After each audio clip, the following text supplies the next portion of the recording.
Ya kehidupan saya jujur aja, 90% dari donatur. Oke. Pada waktu itu. Cuman karena dari kemarin nih, sebulan ini nih konten saya nih lebih apa ya, nggak frontal gitu. Nggak frontal bilang, wah ini Kristen, Islam ini begini nih, Muhammad ini begini-begini. Turunlah donatur saya. Turun drastis tuh. Sampai subscriber juga turun-menurun. Karena nggak menyerang Islam. Nah, ya saya nggak tahu kenapa awal saya nggak bisa tidur tuh gara-gara mama saya. Jadi mama saya tuh nelpon. Dia bilang, Per, kalau mama nanti mati, kira-kira anak laki-laki mama siapa yang doain mama ya? Saya langsung diem. Gitu. Karena kan setahu mama, ya doa yang nggak pernah, ibadah yang nggak pernah putus itu doa anak soleh. Lagi lu sih pakai masuk Kristen gitu. Ntar yang gotong mayat mama siapa? Itu saya langsung kayak hati tuh kayak ya, sakit gitu ya mendengar ibu saya seperti itu. Nah, puncak udah itu udah mulai gelisah tuh saya kok. Dan Roh Kudus di dalam nama Yesus. Keluar, masuk semua, masuk semua, keluar semua, ya, terus, iya, oke, terus sampai ke bawah. Dalam nama Yesus, dalam nama Yesus, dalam nama Yesus, maka Yesus hari ini akan melepaskan engkau akan dikubur dalam nama Yesus. Bapa dalam nama Yesus, Bapa dalam nama Yesus, Bapa dalam nama Yesus, dalam nama Yesus, Bapa di dalam nama Yesus, dan Roh Kudus, lepas dia dalam nama Yesus, segalanya dibuat dalam nama Yesus, dalam nama Yesus, dalam nama Yesus, dalam nama Yesus, dalam nama Yesus. Selamanya dilepaskan, dihancurkan dalam nama Yesus, dalam nama Roh Kudus, lepas Yesus,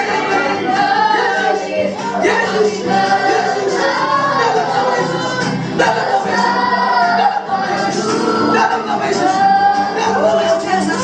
dalam nama Yesus, dalam nama Yesus, lepas, lepas, lepas, lepas, lepas, lepas, lepas dari segala ikatan dalam nama Yesus. Bapa, lagi terbuka dia, Bapa bagi dia, kau yang memberkati dia, kau yang melepaskan dia dari segala ikatan untuk orang tua dalam nama Yesus, dalam nama Yesus, lepas dalam nama Yesus, Roh Kudus, Yesus, Yesus, Shalom, Shalom, Shalom, Roh Kudus, Roh Kudus, keluar dalam nama Yesus.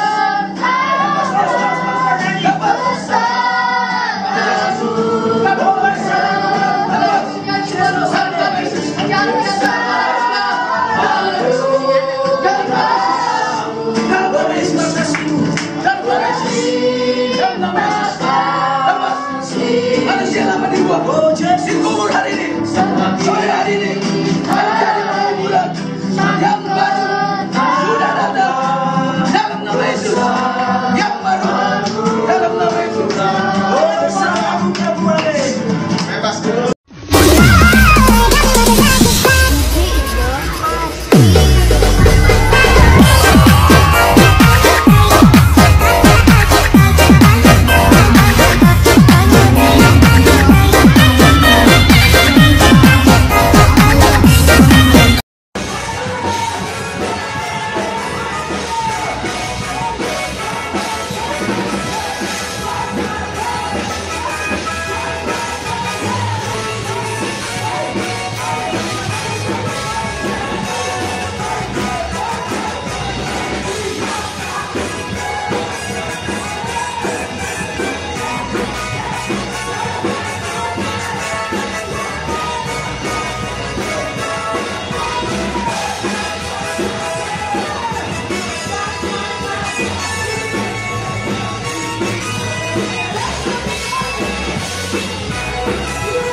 Assalamualaikum warahmatullahi wabarakatuh. Berjumpa lagi dengan Jadi HMC ya, channel yang mengedukasi dan menghibur. Heboh teman-teman ya, heboh seorang murtadin yang kembali ke fitrahnya yaitu Islam di bawah bimbingan Kodonditan.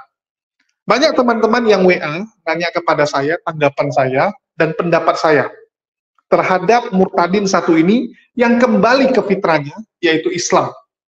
Namanya adalah Muhammad Ferdiansyah. Ya, Muhammad Ferdiansyah ini adalah seorang murtadin dan cukup aktif di media sosial, cukup aktif dalam menjelek-jelekan Islam, menghujat Islam selama ini.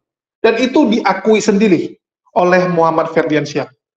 Di mana dia memberikan kesaksian bahwa kalau dia menghujat, menjelekkan agama Islam, maka akan banyak orang-orang yang berdonasi. Karena hidupnya itu tergantung dari donatur. Sebelumnya dia kerja. Ya, kerja di hotel, terus setelah ikut pelayanan, dia melihat bahwa lebih enak hidup dari pelayanan kekristenan. Nggak perlu kerja capek-capek, cuman koar-koar, cuman ngomong, cuman kesaksian, dapat duit yang banyak. Jadi dia menggantungkan hidupnya dengan cara seperti itu, mencari nafkah dengan cara seperti itu. Dan Muhammad Ferdiansyah ini adalah temannya Kosman bin Sunet alias KC, temannya Pendeta Bulukusuntur Saifuddin Ibrahim, serta Effendi Usman. Mereka semua adalah murtadin-murtadin yang memang satu grup, yang memang mencari nafkah dengan menjelek-jelekkan Islam. Jadi memang satu grup mereka ini teman-teman. Dan kita sering melihat ya, Muhammad Ferdiansyah ini berdua dengan Effendi Usman untuk membahas Islam, menjelekkan Islam. Dan Muhammad Ferdiansyah ini juga adalah salah satu saksi di sidang Kosman bin Sunet alias KC. Bagi teman-teman yang tidak tahu siapa KC, silakan kalian search di Google. Kosman bin Sunet ini adalah salah satu penghujat yang pernah dikasih makan tai oleh Irjen Napoleon. KC sendiri alias Kosman ini adalah penghujat kelas berat yang dulu sering berdiskusi dengan saya. Bagi teman-teman yang ikut HMC, ikut channel saya dari 4 tahun yang lalu, kalian pasti tahu sekali. Dulu Kosman ini setiap hari selalu hadir di live saya, ikut diskusi. Dia adalah salah satu murtadin yang dibanggakan oleh para Polikardus. Ya, sangat dibanggakan oleh Polikardus dan laskarnya. Dan dia mendapatkan donasi yang sangat banyak, bahkan sampai mau beli mobil Pajero Sport, tapi baru dapat Kalia. Baru dapat mobil Kalia doang serta rumah. Tapi dia punya mimpi, bisa seperti seniornya, yaitu Pendeta Risuli Lubis dan juga Saifuddin Ibrahim, yang sudah mendapatkan mobil Pajero. Jadi memang murtadin-murtadin ini tergiur dengan harta benda, sehingga mereka mau menjadi murtadin dan penghujat Islam. Dan Muhammad Ferdiansyah juga menceritakan ya, bagaimana di kekristenan itu mereka benar-benar dididik untuk menjadi pembenci Islam. Mereka dididik untuk menjelekkan agama Islam, dan dari situ mereka mendapatkan uang. Ngeri memang teman-teman ya, ajarannya kok seperti itu. Kok ajarannya mengajarkan orang untuk membenci agama lain. Sadis sekali kalau kita lihat. Ya, mengerikan teman-teman. Tapi itulah faktanya. Dan itu kesaksian dari Muhammad Ferdiansyah saat kemarin ngobrol dengan Kodondi. Mungkin saya rangkumkan saja, ya bagaimana kesaksian Muhammad Ferdiansyah, kenapa dia bisa jadi Kristen, alias kenapa dia jadi murtadin. Begitu udah jadi murtadin, kenapa sekarang memilih kembali ke Islam? Apakah karena donasi yang sudah mulai sepi di sana, ataukah ada hal lain? Ini yang akan kita gali, akan kita analisa, dan saya jabarkan ya. Dan saya akan jelaskan siapa dia sedikit sepengetahuan saya. Saya juga nggak gitu tahu siapa dia, karena mungkin teman-teman nggak pernah lihat saya reaksi dia. Cuman saya sekedar tahu. Saya sekedar tahu dia karena memang dia pernah menjadi saksi di sidangnya KC. Pernah jadi saksi. Dan karena sidangnya KC, saya termasuk yang paling intens meliput. Bahkan saya mengirimkan beberapa teman-teman untuk hadir di sidang tersebut meliput. Karena kalau kita ambil dari channel yang sebelah, nanti kena copyright, nanti kena strike. Dan kita juga nggak mau, kita mau tahu apa yang sebenarnya terjadi. Biasanya yang di sebelah kan dipotong-potong. Ada beberapa hal pasti dipotong. Jadi kita mau liput secara total, itulah saya kirim teman-teman ke sana. Dan saya tahu sekali, Muhammad Ferdiansyah adalah salah satu saksi untuk KC. Saksi yang meringankan KC ya. Kalau memberatkan ya masih mending. Ini yang meringankan. Dia membela KC di sidang tersebut. Oke, kita dengarkan dulu bagaimana perjalanan hidup Muhammad Ferdiansyah, kenapa bisa murtad, dan kenapa kembali memeluk Islam. Dia janjiin, dia bilang, mau nggak kamu ikut ke Kupang? Terus, ngapain Pak? Kerja di sana, ikut saya. Di hotel Aston. Gajinya berapa Pak? 6,8. Terus saya tambah bengong lagi gitu. Terus 3 juta, 6,8 gitu. Waduh, saya langsung tergiur. Udah Pak, saya izin dulu. Kalau misalkan izinin sama bos saya ikut. Kalau misalkan nggak izinin, saya enggak. Gitu. Ya saya izin, karena kata bos saya, ya udah mumpung masih muda, cari pengalaman lah. Gitu. Ya 6,8 gaji, jam kerja cuma 6 jam. Gitu. Ya kan enak gitu. Kan 4 shift. Gitu. Ya udah, akhirnya saya ke sana. Nah, udah ke sana tuh, kan dulu kan masih zaman-zaman HP Nokia yang dicolok radio, headset tuh baru kita denger radio tuh. Ya sama sih kayak sekarang juga, cuma kan kalau dulu kan lebih apa? Lebih prioritas gitu, radio pakai headset gitu. Ya, saya denger radio tuh, habis sholat subuh saya denger radio. Di Kupang itu? Di Kupang. Denger radio. Nah, setelah nggak lama, sama tuh habis sholat zuhur juga tuh, habis sholat tahajud juga. Mimpi lagi. Temu Yesus lagi? Enggak. Oh, enggak. Karena itu saya lagi, maksudnya ada di kamar ruangan putih gitu. Terus ada suara. Dia bilang, kalau kamu pengen hidup, pengen selamat, ikut saya gitu. Nah, nggak tahu jalan gimana ya. Saya habis sholat subuh tuh dengar radio. Dengar radio. Nah, radio di Kupang kan yang pas subuh itu udah on air kan radio Kaserea. Itu radionya nggak jauh dari gereja itu tuh. Siapa? Melatok. Oh, Melatok. Oh, yang tempat radionya Pendeta Melatok kasih ini. Iya, Kaserea. Okay. Ya, gitu. Terus? Ya udah, saya dengar terus. Nggak lama ada khotbah gitu. Ya dibacain lah itu. Maksudnya tadi suara itu suara dari radio apa suara nggak tahu dari mana? Suara mimpi. Oh, suara mimpi. Saya mimpi dari kamar putih semua nih. Gitu. Ya. Terus ya khotbahnya begitu. Maksudnya akulah jalan dan hidup dan kebenaran. Dan kebenaran. Seorang punya kepada Bapak kalau bilang aku gitu. Saya bilang, kok rada mirip, saya bilang gitu. Nah, mulai itu dikacauin tuh kita. Akhirnya udah saya ya karena memang bergaul sama mayoritas orang Kristen di sana ya. Akhirnya udahlah saya kayaknya baptis aja lah gitu. Akhirnya saya ya baptis lah. Sudah baptis ya saya terus ya sekolah Alkitab, terus pelayanan pertama saya kan di Pulau Alor. Sekolah Alkitabnya di mana? Di Pasar Minggu. Jakarta dekat Unpan lah. Oh, tapi waktu itu lagi kerja di Kupang? Enggak, udah resign. Oh, udah resign. Tapi waktu pulang pergi. Oh, gitu. Jadi udah resign. Tunggu, jadi pas sudah di Aston berapa tahun tuh kerja di Aston? 2011 itu masih kerja di Aston. Nah, saya keluar tuh pas sekolah Alkitab kan 2014 tuh. Oh, sekolah Alkitabnya 2014. Pelayanan gitu. Sekolah Alkitab di Pasar Minggu. Ya, tapi waktu itu masih apa? Kayak model online gitu. Apa sih? Video call. Video call udah ada. Apa sih namanya tuh? Facebook tuh yang messenger call tuh. Nah, itu. Oh, udah ada gitu ya. Iya. Terus online sekolah Alkitabnya. Iya, nah terus pas 2013-2014-nya baru ke Jakarta. Nah, itu yang berat tuh. Masuk ke sekolah tinggi sekolah Alkitabnya. Sekolah Alkitab. Berapa tahun tuh jadinya? Ya, hampir 2 tahun apa. Hampir 2 tahun. Lulus? Enggak. Oh, kok nggak lulus? Bolos. Oh, bolos. Habis berat suruh puasa mulu kok.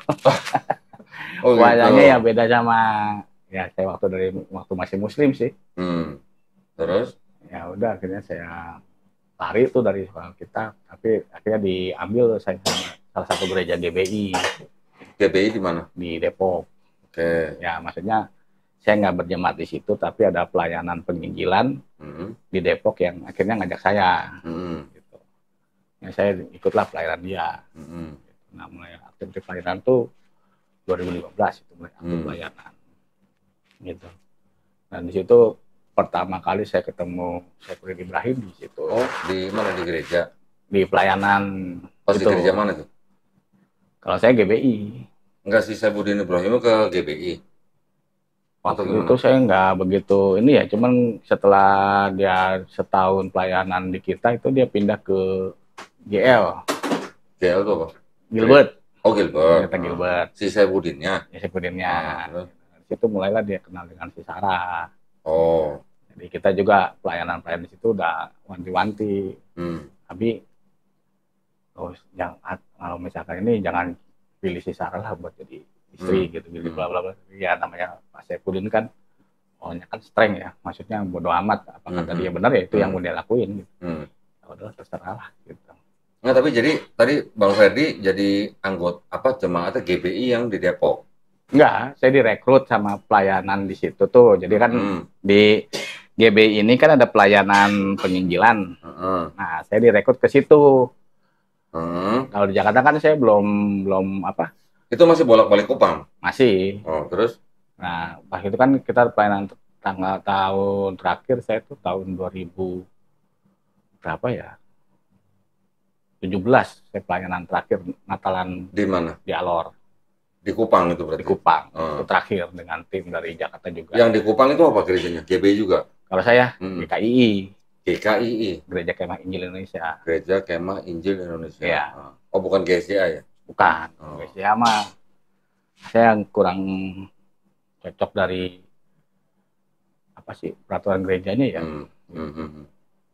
Nah udah akhirnya, tapi kok sepanjang saya pelayanan itu saya tuh sering dikasih mimpi gitu. Kok sering mimpi sih? Tahu. Jadi mimpi itu yang paling aneh itu ketika saya pelayanan di Alor tuh. Itu saya mimpi saya ceramah.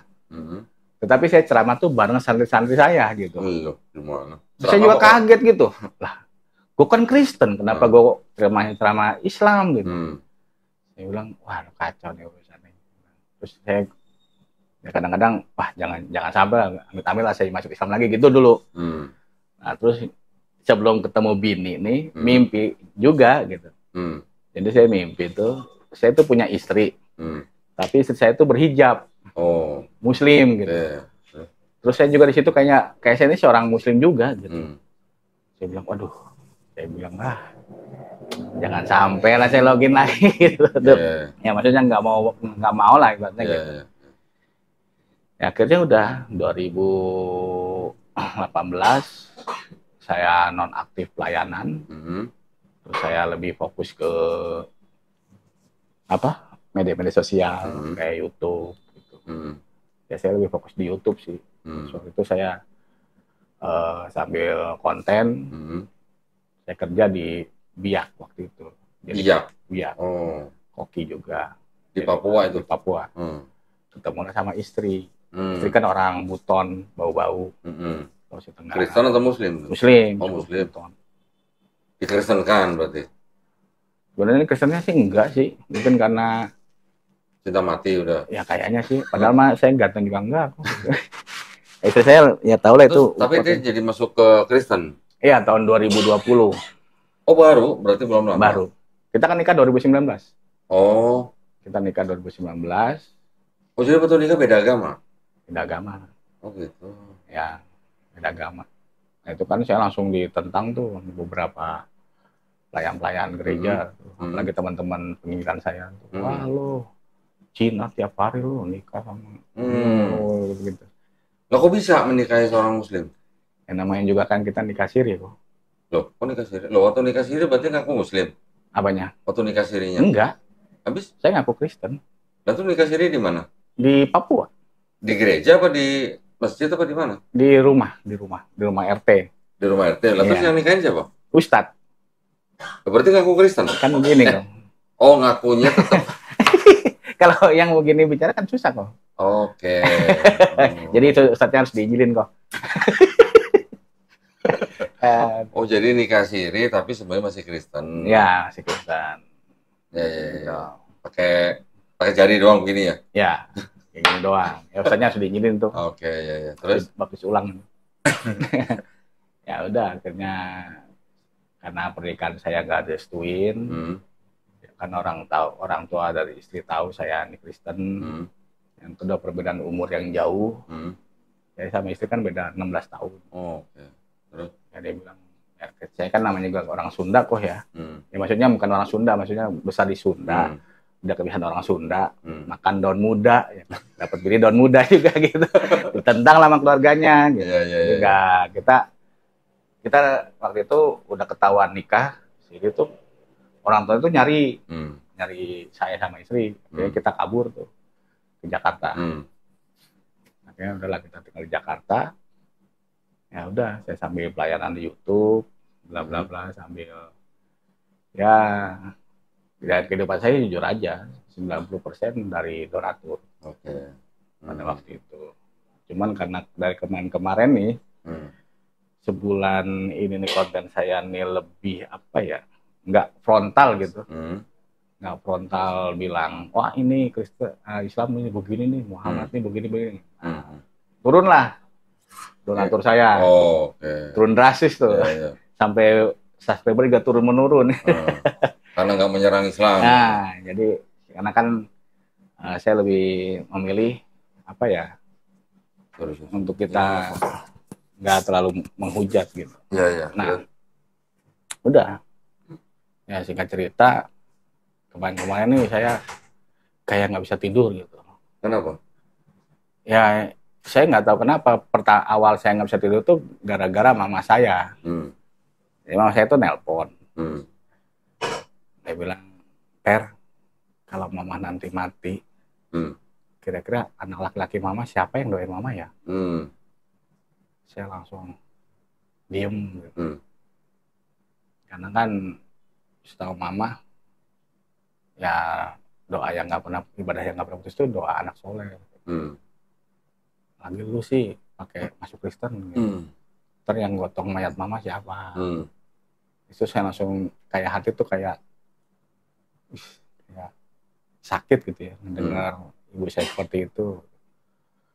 Nah, udah mulai gelisah tuh saya kok. Puncaknya semalam. Semalam mama saya nelpon. Per, ini nih rumah pensiunan Mbah. Bakal disertifikat. Kira-kira kalau misalkan sertifikat ini atas nama lu, gimana? Tapi kan kalau misalkan nama lu, mama takut. Takut kenapa? Takut tuh rumah dijadiin gereja sama lu, kata gitu. Terus, wah, kadang-kadang suka ngomong aneh-aneh gitu. Terus, lu tahu nggak, mama tuh waktu umroh nangis di Ka'bah tuh, mama tuh nangis. Mama tuh ngejerit dalam hati mama tuh sambil nangis tuh, tolong kembaliin anak saya, tolong kembaliin anak saya. Itu. Nah itu yang tadi malam tuh saya bilang kok saya bisa berbuat seperti itu ya, membalas kebaikan sama saya gitu. Ya. Di situ saya mulai, wah pokoknya adalah apapun yang terjadi besok pagi saya mau jadi Islam lagi, balik lagi ke fitrah saya kayak yang awal. Kayaknya dari tadi pagi gitu kok. Kita tadi pagi itu sebenarnya mau ke gereja. Tadi pagi terus mau ke gereja. Mau ngapain? Ya karena kan kehidupan saya kan ditanggung oleh gereja, seperti bayar kontrakan. Gerejanya sekarang gereja apa? GBI. GBI apa? GBI Serua. Yang di mana? Yang di Serua. Oh, maksudnya di Ciputat. itu. Ciputat. Okay. Arah Ciater, dekat Ciater gitu. Ya dekat rumah Babu Fadilah lah. Di situ gerejanya. Ya karena kan tadi saya bilang, karena kan memang dari itu ya memang dari kemarin tuh saya mau ke sana. Mau ngambil jatah lah. Untuk ya bayar kontrakan dan lain-lain. Terus tadi saya bengong gitu pas jalan tuh saya bengong gitu. Kalau misalkan gue minta duit lagi di gereja, tambah lagi dong ikatan gue sama gereja. Sedangkan saya pengen lagi balik lagi ke fitrah saya. Saya langsung di situ tuh perang tuh. Saya akhirnya ke warung kopi tuh kok. Tadi pagi berarti? Iya, pagi tuh. Jam 10-an tuh saya udah balik lagi tuh. Balik lagi ke Ciputat. Terus? Akhirnya saya ke warung kopi dulu lah. Saya minum kopi dulu. Saya dengan pikiran perang batin kalau misalkan ini gimana anak bini. Makanya tadi kan saya curhat tuh sama teman gitu. Gue nih pengen balik lagi ke Islam. Curhatnya ke teman siapa nih? Ke teman Islam? Saya yang Islam. Oh, Islam. Ya. Tapi kan lu tahu, maksudnya gue nih dari kemarin tuh kehidupan gue ya 80% tuh dibiayain sama gereja. Lalu gak usah takut, Per. Terus? Nah, yang penting lu mantepin iman lu, Allah bakal kasih jalan. Saya bilang ya udahlah, lah aja lah. Gitu, ya udah. Akhirnya saya kemana nih saya? Akhirnya saya ingat tuh, yang maksudnya ingat sebekas sama Kodondi. Sebenarnya saya sepanjang jalan tuh berantem kok. Berantem sama siapa? Sama iman batin saya gitu. Ini Kodondi masih dendam sama gua nggak kalau misalkan lihat video gua video Kodondi gitu. Kenal aja kagak. Dan kepet lagi. Oke tadi Bang Zul, pas sudah mau nyampe sini saya masih deg-degan tuh. Tadi ketemu Kodondi juga sebenarnya saya deg-degan juga. Lah, saya tahu aja enggak. Terus telepon Bang Zul tuh udah mau masuk radar sahur ini. Ya makan dulu lah, saya bilang tenangin pikiran dulu. Udah makan, saya tanya sama Bang Zul, saya mau login lagi balik ke agama saya. Bang Zul kan gitu, ngapain? Udah lu jadi pengikut Kristus yang setia aja gitu ya.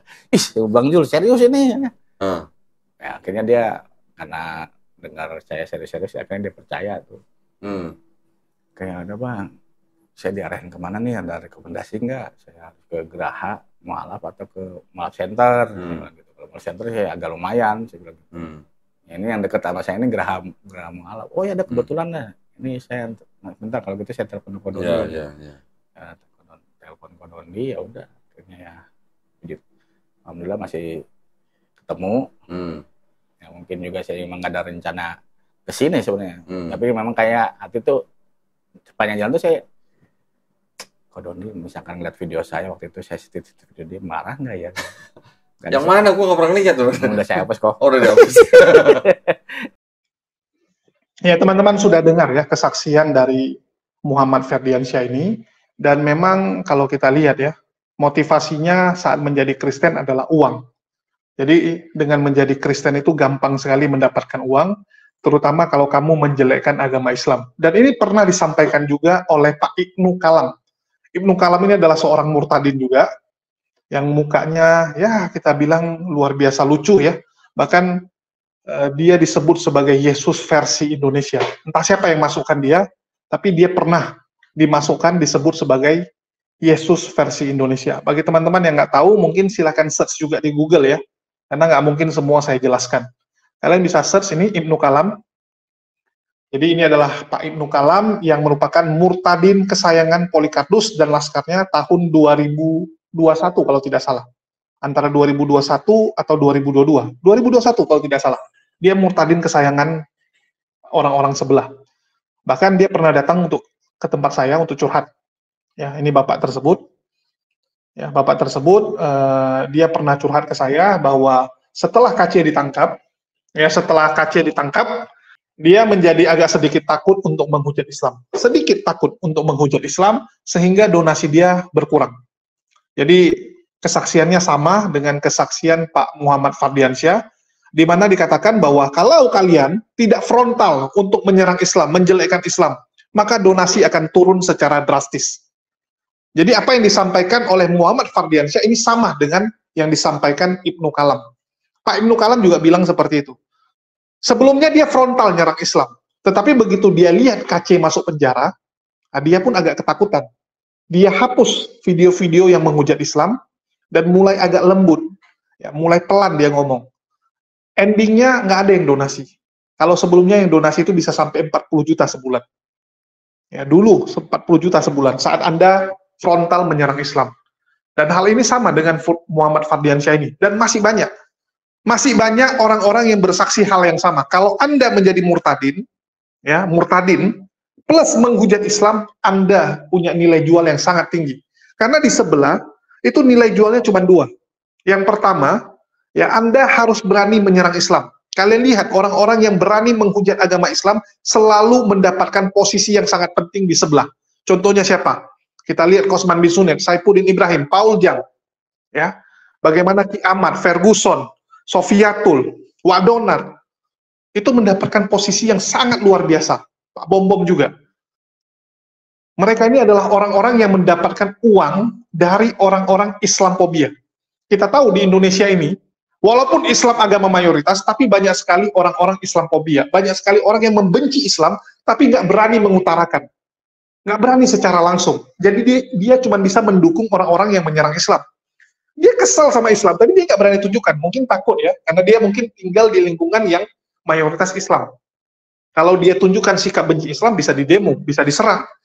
Jadi yang dia tunjukkan adalah dengan mendukung Polycarpus ini. Nama-nama yang saya sebutkan adalah orang-orang yang menikmati uang donasi dari donatur Islamophobia. Itu yang pertama. Berani hujat Islam, pasti Anda akan didukung. Terus yang kedua, murtadin. Ya, murtadin itu sangat didukung. Apalagi kalau murtadinnya dari daerah-daerah yang Islam sekali, contohnya Aceh, Padang, ya, terus juga Madura dan sebagainya. Apalagi nama kamu ada Muhammadnya, kan gitu. Ada Muhammadnya, ini nilai jualnya tinggi. Termasuk Muhammad Fardiansyah ini, namanya ada Muhammadnya, jadi nilainya tinggi ya. Sama seperti Kosman bin Sunet yang membanggakan namanya apa? Muhammad KC. Padahal rupanya bukan, namanya Kosman bin Sunet, bukan Muhammad KC. Tapi dia bikin namanya Muhammad KC, kan seperti itu. Nah, jadi memang nilai jualnya tinggi. Dan itu mereka manfaatkan. Karena mereka adalah para penyembah Mamon. Mereka inilah Yudas zaman now. Ya, Judas zaman now. Mereka menjual Tuhan demi uang. Ya, mereka-mereka ini, teman-teman. Dan Muhammad Fardiansyah, begitu kembali ke Islam, ini membuat banyak sekali yang di sebelah ini mulai kejang-kejang. Tapi ada sebagian lebih memilih, ya udah diam, daripada terlalu banyak orang tahu, nanti malu. Malu kan seperti itu. Ya, terus, saya mau kasih tambahan lagi. Selain Ibnu Kalam dan Muhammad Fardiansyah, ada juga Pastor Sarah ya, yang juga ngomong bahwa dia disuruh oleh para donatur untuk menghujat Islam. Kalau nggak hujat Islam, ya, kalau kamu malah sibuk menyerang sesama Kristen, artinya menyerang yang denomnya beda, menyerang orang-orang Trinitas, menyerang orang-orang yang punya pemahaman beda tentang siapa itu Yesus, maka donasi akan di-stop. Karena donatur nggak mau. Donatur tuh maunya kamu nyerang Islam. Dulu Pastor Sarah adalah penghujat Islam yang luar biasa, dan saya rasa kalian sebagian tahu bagaimana dulu hujatan dari Pastor Sarah ini. Tapi alhamdulillah, setelah saya nasihati, setelah kita bantu saat dia ada masalah, ya, akhirnya dia bertobat dan berhenti menyerang Islam. Saya rasa kalian tahu ya, kalau yang ikut saya cukup lama, bagaimana dia dulu benci Islam, bahkan saya pernah disumpahi tidak melihat tahun 2023. Disumpahi, tapi akhirnya dia bertobat, dia minta maaf. Ya, dia minta maaf. Terus kembali kepada Muhammad Fardiansyah, ini pasti akan banyak Polycarpus yang bilang, oh enggak lah, dia bukan Kristen, mana ada dia Kristen gitu kan, mana ada gitu. Padahal bukti begitu banyak, dan salah satunya saya tampilkan, ya ini adalah saat dia membela KC ya, saat dia membela KC di sidang Kosman bin Sunet, dia menjadi saksi yang meringankan teman-teman, saksi yang meringankan KC ya, ini dia. Si Fardiansyah ini di sidangnya KC, ya, di sidangnya si Kosman bin Sunet. Upload tidak? Tidak ya? Tidak diupload ya? Bagaimana dari jemaat yang mendengarkan ini? Mereka dilarang nggak atau untuk memvideokan, atau mereka ada nggak yang memvideokan? Kalau saya tidak ada ya. Ada ketika saya kesaksian, saya himbau memang. Bagaimana saya himbau? Saudara himbau. Ya. Saudara himbau atau? Saya minta kepada jemaat. Supaya tidak divideokan ya. Ada di gembala. Baik. Kemudian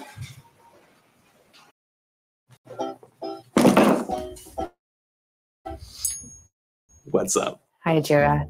We brought you here today to let you know. ketika saudara pindah itu,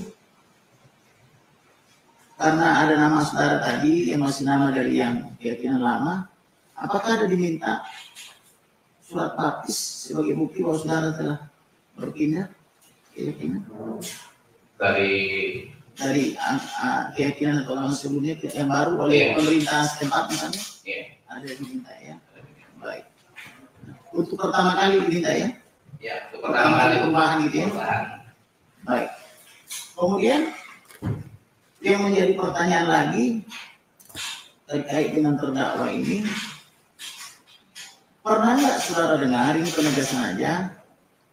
Setelah ya, inilah saat dia bersaksi untuk KC ya, meringankan KC. Jadi Fardiansyah ini memang seorang murtadin yang satu pelayanan dengan Effendi Usman, Saifuddin Ibrahim, Kosman bin Sunet ya. Mereka sama-sama ada di grup murtadin penghujat Islam. Memang dibentuk. Jadi memang dibentuk grup seperti itu, mengumpulkan murtadin sebanyak mungkin yang mau menyerang Islam dan hidupnya dibiayai. Hidupnya mereka akan aman, ya, akan aman karena akan disupport oleh donatur-donatur Islamophobia. Jadi benar ya, jadi benar kisah bahwa dia adalah murtadin. Ini biar teman-teman muslim tahu. Terus kalau kalian nanya kepada saya, pendapat saya, apakah dia benaran mualaf atau tidak? Ya kembali lagi, waktu yang akan membuktikan. Banyak orang-orang yang meragukan, ini benaran nggak dia sudah kembali ke Islam? Atau jangan-jangan karena sekarang berat persaingan di sebelah. Karena kita tahu, di sebelah ini persaingannya lagi keras-kerasnya nih, untuk berebut donatur-donatur Islamophobia. Kalau dulu mungkin mereka anak emas, karena mereka murtadin, terus mereka bisa hujat Islam, tapi sekarang mulai nih, hujatan-hujatan mereka sudah ketinggalan. Bermunculan penghujat-penghujat kelas berat yang lebih jago, lebih disukai. Contohnya siapa? Ki Ahmad, ya, Sofiatul, Pak Bom-Bom, Lidara, sang penggugat. Ya. Belum lagi nama-nama lama yang juga upgrade cara hujatnya. Contohnya Tanpa Ragi, Wak Donat, Pak Bom-Bom, dan sebagainya. Terlalu banyak saingan penghujat di sebelah. Sehingga banyak yang tersingkir. Apalagi Muhammad Fardiansyah ini salah satu yang nggak terkenal, harus kita akui. Nggak terkenal, artinya donasi yang dia terima pasti kalah dari si Elia, Ki Ahmad, dan sebagainya. Apakah dia mualaf karena merasa bahwa di sebelah udah nggak ada donasi sehingga harus pindah? Ya, terserah, kalian mau nilainya bagaimana. Tapi ujung-ujungnya waktu yang akan membuktikan teman-teman. Apakah dia benaran menjadi seorang Islam yang kafah? Islam benaran atau enggak? Kita lihat nanti waktu yang akan menentukan dan membuktikan kepada kita. Betul tidak? Kalau kita lihat kesaksiannya, kenapa dia kembali ke Islam? Salah satu adalah karena omongan mamanya. Ini mirip dengan Nania Indonesia Idol ya. Bagi teman-teman, Nania Indonesia Idol dulu pernah jadi Kristen. Pernah murtad. Terus, ya, kenapa dia kembali ke Islam saat mamanya nanya kepada dia? Saat mamanya ngobrol sama dia. Bagaimana kalau mamanya meninggal? Apakah akan didoakan secara Kristen atau Islam? Hal itu membuat Nania sedih, nangis. Membuat dia kembali mereview, merenungkan ajaran mana yang benar. Jadi apakah si Muhammad Fardiansyah ini sama? Ya kita nggak tahu. Kita nggak tahu kan? Siapa yang bisa tebak hati orang? Saya tanya di sini, ada nggak penonton yang bisa baca pikiran dan hati orang? Nggak ada. Kita cuma bisa menerka-nerka, kita cuma bisa menganalisa. Tapi biarkanlah waktu yang membuktikan. Ya, biarkan waktu yang membuktikan. Dan kita juga jangan terlalu euforia. Senang boleh. Kita senang kalau ada orang yang tersesat kembali ke jalan yang benar. Betul tidak? Kita senang kalau ada orang yang mengucapkan 2 kalimat syahadat. Tetapi jangan berlebihan. Jangan seperti Polikarpus. Begitu ada yang murtad, langsung dipakai di garda terdepan. Maju kamu ke depan. Taruh di depan untuk menghujat agama Islam. Jangan. Jangan ya teman-teman. Buat Bang Muhammad Fardiansyah, buktikanlah bahwa Anda memilih Islam itu karena Anda yakin bahwa Islamlah agama yang benar. Apalagi kalau saya lihat, ini kisah hidupnya nih lucu juga ya. Sering diganggu oleh roh-roh jahat. Sering dimimpiin oleh roh-roh jahat yang menyesatkan. Ini yang bahaya teman-teman. Karena memang ada orang-orang tertentu yang seperti itu. Roh-roh jahat itu begitu kental mengikuti dia. Ini perlu diruqyah kalau saya bilang. Jadi saya sarankan juga sama Kodondi untuk membawa ya, Muhammad Bang Fardiansyah ini pergi ruqyah.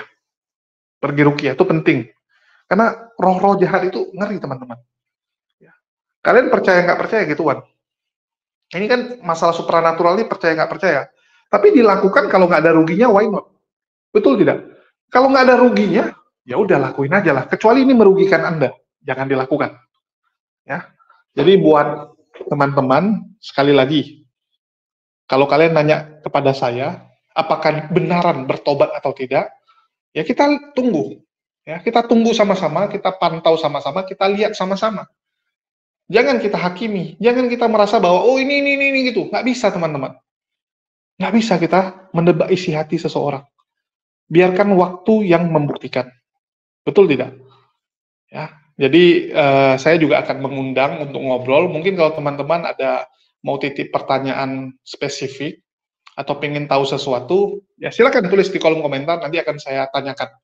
Ya, saya akan suruh Bang Sinchan untuk tanyakan saat di interview. Seperti itu teman-teman ya. Oke, jadi kita pantau lah, karena kita juga punya program kan di channel Mualaf Story, ya, channel yang kita buat untuk podcast ngobrol dengan para mualaf. Di channel Mualaf Story ini yang membedakan adalah kita memantau. Ya, kita memantau pergerakan dan juga progres dari para mualaf. Kalau yang lain kan kebanyakan cuman diskusi kenapa dia syahadat, perjalanan dia sampai memutuskan jadi Islam. Nah, kalau di kita ini sekarang putuskan untuk update, ya, channel kita tuh mengupdate perkembangan dia. Setelah 3 bulan syahadat seperti apa, setelah setahun syahadat seperti apa, ya, bagaimana progresnya dalam belajar Islam. Nah, ini akan kita tampilkan di Mualaf Story. Bagi teman-teman, ya, channelnya masih susah untuk dicari, jadi kalian bisa temukan di komunitas. Ya, ini channel Jadid HMC, kalian klik komunitas, atau saya taruh linknya di bawah, bisa kalian klik juga. Ya, ini gadis yatim piatu. Ini Kak Nia namanya ya, Nia, yang dirawat oleh keluarga Kristen dan terakhir memutuskan untuk kembali ke fitrahnya, yaitu Islam. Ya, lahir dari keluarga Islam, tapi karena dirawat, karena yatim piatu dirawat oleh keluarga Kristen, jadinya ikut Kristen. Tapi akhirnya memutuskan kembali menjadi Islam, alhamdulillah. Ya. Jadi kita akan update bagaimana kisah hidupnya, bagaimana perjalanannya di channel Mualaf Story. Oke, begitu juga nanti Bang Muhammad Fadliansyah kita akan tanya-tanya. Itu aja sih yang bisa saya sampaikan mengenai seorang murtadin yang akhirnya kembali ke fitrahnya. Itu aja. Makasih buat teman-teman semua yang udah nyimak dan mendukung channel ini. Makasih buat semuanya. Di akhir kata saya ucapkan wassalamualaikum warahmatullahi wabarakatuh. Sampai jumpa di lain kesempatan.